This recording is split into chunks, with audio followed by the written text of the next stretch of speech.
Hello guys, today I will be showing you how to compress PDF without losing quality. If you find this video helpful, please do like and subscribe. So let's start. So this time you can go to any web browser and then you have to look for compressed PDF file. There will be tons of online platforms and sites that can help you compress your PDF file without losing its quality. For this tutorial, I will be using I Love PDF, which is the first link right here. Tap this one.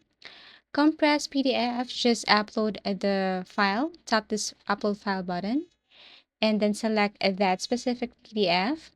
Click OK. And then here, review, tap on compress PDF below. Click this one. Wait for a couple of seconds. And then once done, then you can tap this download PDF right here.